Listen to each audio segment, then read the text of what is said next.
It is news hour on Spectrum Television. It's exactly 8 p.m. on our studio clock. Top on our news tonight, May 21, 2022, understanding land expropriation and eviction. Following the numerous demolition exercises of some communities in the city of Douala recently, lawyer Ferdinand Galabe gives us an insight of the law's viewpoint on the expropriation and eviction of land. Also, with regards to the demolition of houses in Bali, our newsroom has been following up on the issue, and an update of the situation will be brought to you in this newscast. Good evening, ladies and gentlemen. You're watching the 8 p.m. Bilingue Primetime Newscast on Spectrum Television. We'll ride away in the French language with Makeda Lidi Newton. Bonsoir, Makeda Lidi. Bonsoir, Christelle Assexouele. Mesdames, Messieurs, bonsoir. 50e édition de la Fête de l'Unité au Cameroun. La célébration a eu lieu hier 20 mai dans les différentes régions de notre pays. Sur le boulevard du 20 mai à Yaoundé, le défilé civil et militaire était présidé par le chef de l'État, Paul Biya. Retour sur quelques temps forts de cette grande parade avec vous, Mireille Sabzier. Mais, paré aux couleurs des grands jours, que s'est tenue la géante parade de la célébration de la 50e édition de la Fête de l'Unité nationale du Cameroun. Une célébration traditionnelle qui se veut le symbole de la volonté de l'union d'un peuple divisé depuis 1916 par les affres de la Première Guerre mondiale. Ce rendez-vous s'est également fait l'occasion pour les Camerounais de renouer avec l'habitude du défilé après 2 années d'absence due au sévice de la pandémie à coronavirus qui n'a épargné aucune nation. Pour cette édition de la célébration de la Fête de l'Unité au boulevard du 20 mai à Yaoundé, capitale politique du Cameroun, une soixantaine de carrés de 149 personnes, dont au total 3200 têtes, ont battu pavé durant 90 minutes pour donner à cette cérémonie tout son prestige, soit 45 minutes pour l'armée et 45 pour les civils. Parmi les temps forts, l'on compte l'hymne de l'appel à l'unité nationale exécuté par l'orchestre de l'armée. Aussi, le passage du détachement de l'armée de la République démocratique du Congo, constitué d'une centaine d'éléments invités spéciaux du chef de l'État. L'on n'oublie pas les anciens combattants très ovationnés, d'autant plus qu'ils ont arboré à l'occasion leur uniforme flambant neuf pour la toute première fois. The Northwest region, just like every other region in Cameroon, has taken part in the 50th National Day March Past officiated by the governor of the region, Adolphe Lele Lafrique. The March Past saw the participation of the armed forces, civilians, and some members of the ruling party, the CPDM. Our Northwest correspondent caught up with the governor, who expresses his appreciation of the day in the following excerpt. In the region, it's an indication that relationship between the population and the armed forces, relationship between the population and the administration, the state has improved a lot since insecurity has been reduced to the bare minimal in many corners in this region. We are just happy to witness it here in Bamenda. Another occasion to show that yes, bit by bit, peace is coming back to allow us build back better the northern region and our nation. Your Excellency, we're celebrating this day at a time when the city of Bamenda is smelling with a lot of garbage and things. Yes. What is the government doing to tackle this problem? Yes, indeed, we tackled the issue yesterday in our security meeting, and we have adopted special measures to tackle the situation. With regards to the continuous inflation of basic commodities in our local markets, our reporter caught up with an economist who explains the reasons for this inflation. Prices of basic commodities continue to experience a steady increase in the markets. Some economists go with the opinion that this is due to the irregular economic atmosphere fallout. Since the economic crisis of 1987, Cameroonians have never got a purchasing power that can make them to live above the poverty level. It's always there's an oligarchy, a group of people that are turning the riches of Cameroon. So apparently Cameroon is rich, but there's a problem of the distribution of the wealth of Cameroon to the ordinary people. This inflation in prices has also intensified by the current political unrest ongoing in the two English regions of Cameroon that has negatively affected market mechanisms of demand and supply, a factor cost making it very difficult for businesses to thrive. Don't forget that people are paying rents there, which is a factor cost in the northwest and southwest, and they are not operating. So they will redeploy cross pricing and get it the prices so that they can work at the benefit. Moreover, the tax base increase by government to restrain fiscal tensions also has a direct adverse impact on households and commercials. This government does not understand that when you increase taxes of transporters, when you increase taxes or price of petroleum, you are by induction going to face this situation. With this situation at hand, economists are proposing solutions to avoid hyperinflation in the country. The factor cost of the people who have the goods in the market is high. The only thing is that they should subvent so that they reduce the prices. But now you are saying that they need money for the war. Should they stop the war? How many times have we asked that they should stop that war?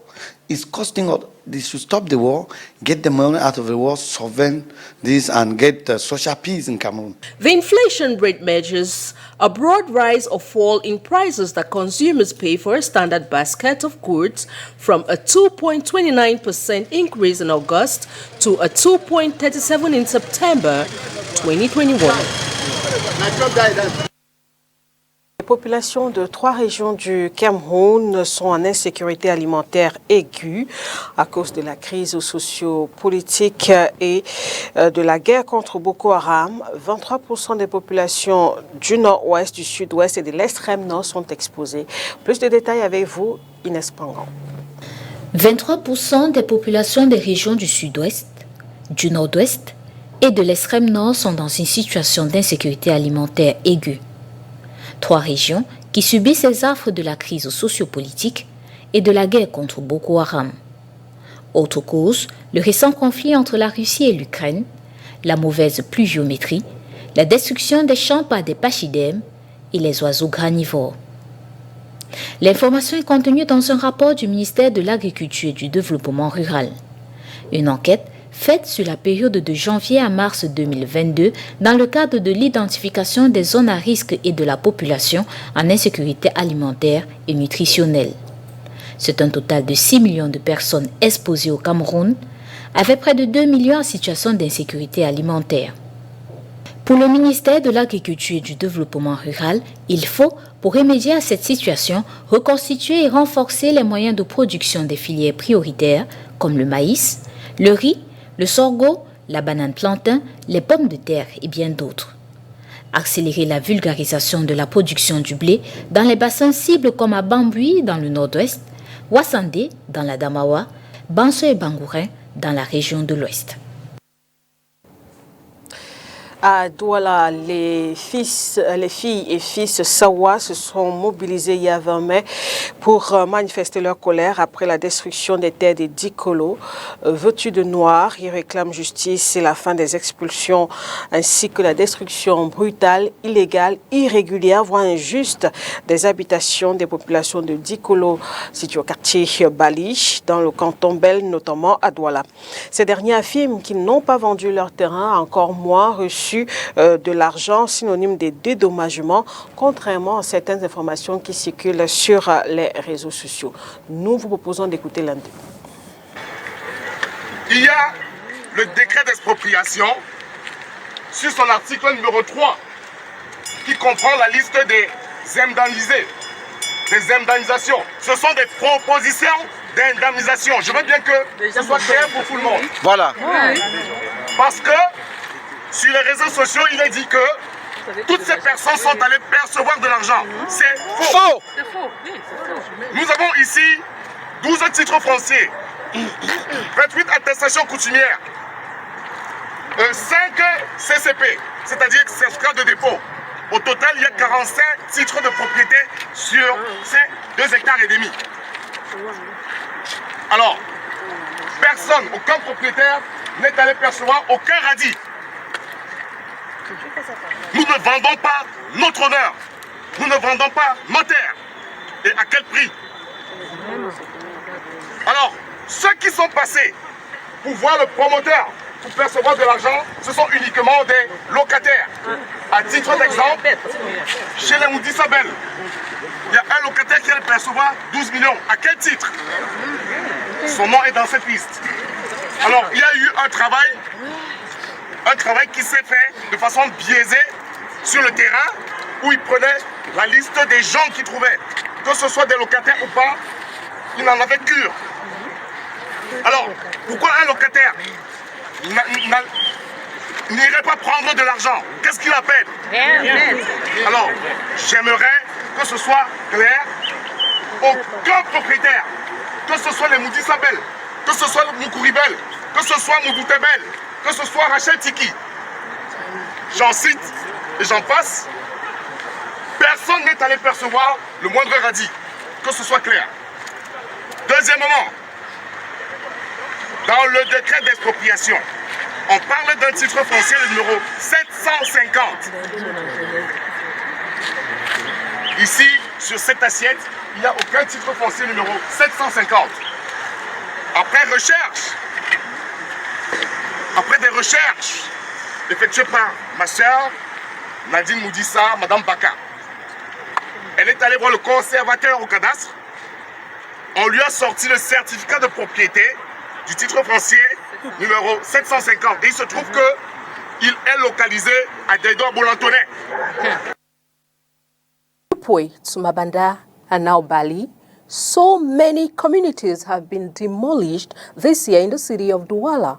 Our reporter in the following report caught up with barrister Ferdinand Galabe, who gives us the law's point of view in the expropriation and eviction of land.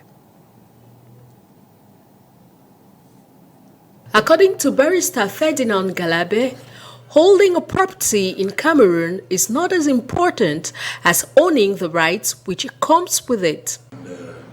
It's even important to distinguish the term eviction, known in French as déguerpissement, from other related notions such as expropriation of private landed property for public use, which under Cameroon law is administered by the Prime Minister and the Minister of Lands.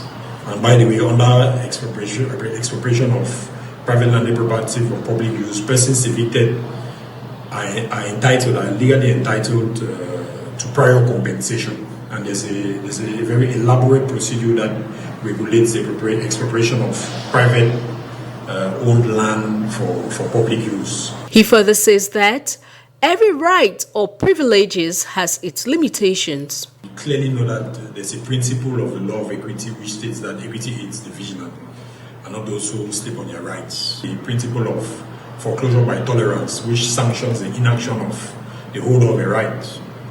So according to this foreclosure by tolerance principle, you cannot knowingly allow strangers to get into your property, establish themselves there quietly, and live for so long, and then get up one morning and ask them to pack their bags and leave. It's not done. And in such circumstances, the courts can rightly imply that there was consent on the part of the owner of the right who tolerated the occupation or the illegal occupation of their land. It is important to note that the eviction or expropriation of private landed property for public use under the Cameroon law is administered by the Prime Minister, Head of Government, and the Minister of State Property, Surveys and Land Tenure, who is responsible for developing and implementing government's policy on lands, surveys, and land tenure. However, the procedures of the expropriation from a private landed property for a public use under the expropriation or eviction law in Cameroon states that persons evicted from such properties are legally entitled to prior compensation accompanied by an elaborate and clearly defined procedure that regulates this type of land expropriation. Parlons santé dans ce journal. La campagne de vaccination contre la polio qui s'est récemment déroulée au Cameroun a permis d'administrer notamment la vitamine A aux enfants de 0 à 5 ans. Des agents du ministère de la Santé publique se sont rendus par exemple dans un camp de réfugiés basé dans la région de l'Est pour vacciner de nombreux enfants en bas âge. Reportage Mireille Sapsier. Au Cameroun, la vitamine A renforce le package de la campagne nationale de vaccination contre la polio lancée par le gouvernement. Si l'accent est mis sur la vitamine A, c'est parce qu'elle vient à la fois régler et prévenir le problème de carence ou de pathologie chez les enfants de 6 mois à 59 mois. Un peu comme ici au camp de réfugiés de Gado-Badéré, c'est à l'est du pays. Ici, l'on compte environ 25 000 âmes constituées d'enfants en bas âge. La supplémentation en vitamine A, oui, nous avons les femmes qui prennent et puis également les enfants quand PV de routine et puis les femmes en postpartum. Dans une zone tropicale, nous on retrouve régulièrement, nous avons 6 pathologies majeures en fait. Nous avons le paludisme en tête, il y a les gastro-entérites, il y a les infections respiratoires, nous avons les maladies de la peau, nous avons les IST et les gastrites, la malnutrition. Pour assurer un franc succès à cette campagne et toucher la cible, les agents mobilisateurs et les vaccinateurs ont été formés pour la circonstance avant leur déploiement sur le terrain. Aussi, ont-ils pris la peine de sensibiliser à leur tour les différentes populations quelques jours avant. On a le plan de mise en œuvre par rapport à la vaccination et on a le plan de descente des équipes. C'est un travail qui a été fait en amont. Avant la vaccination, des J- jusqu'à pendant la vaccination, maintenant au moment des descentes.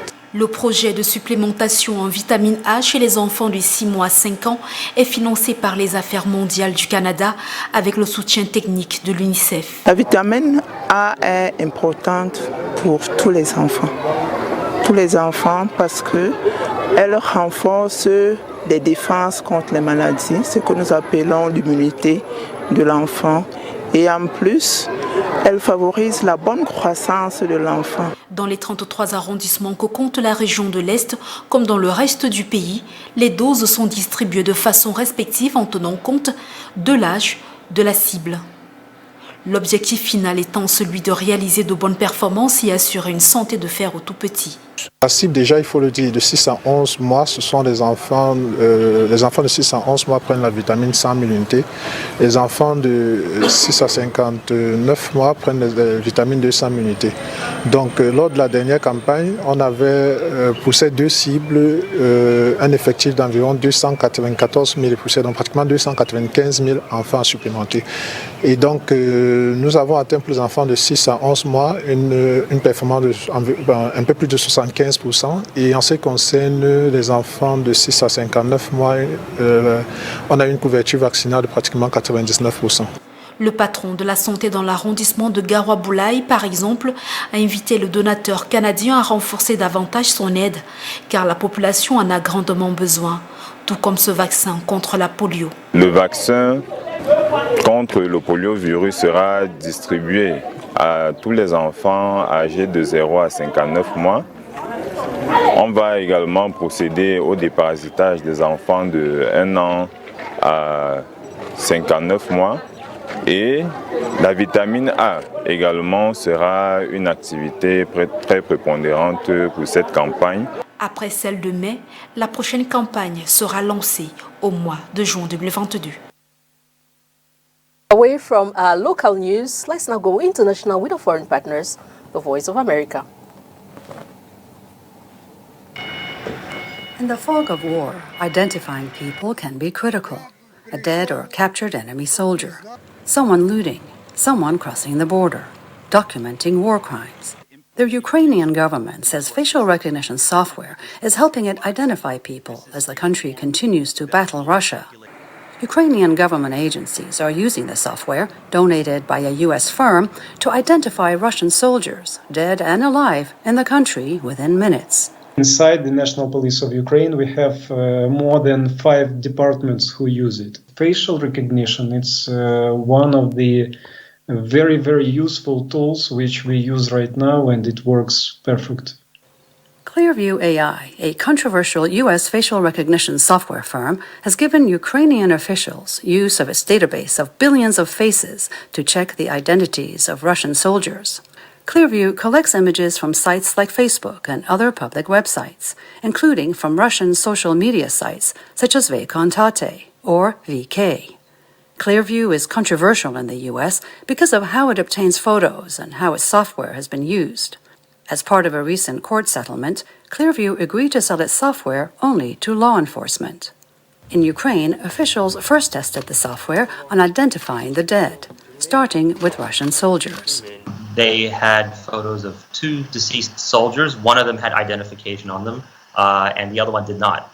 And so just from the photo of the face, they're able to run it through the system, and they've been able to identify the online social media profile of the person who's now deceased, even with some facial damage.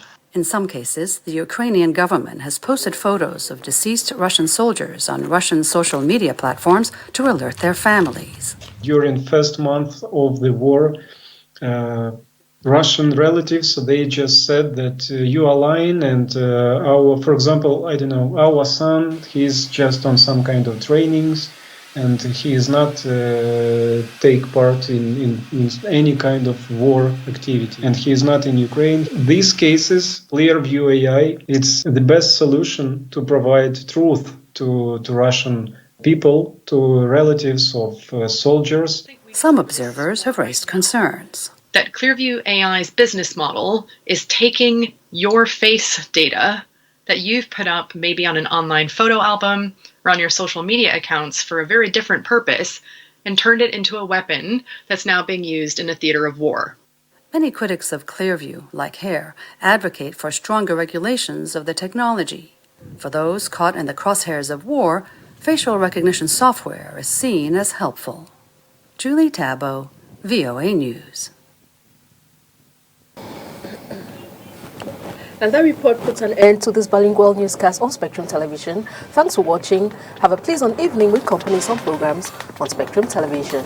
Good night, Makeda Lizineta. Au revoir Christelle, mesdames, messieurs, merci de votre attention. Excellente soirée à vous.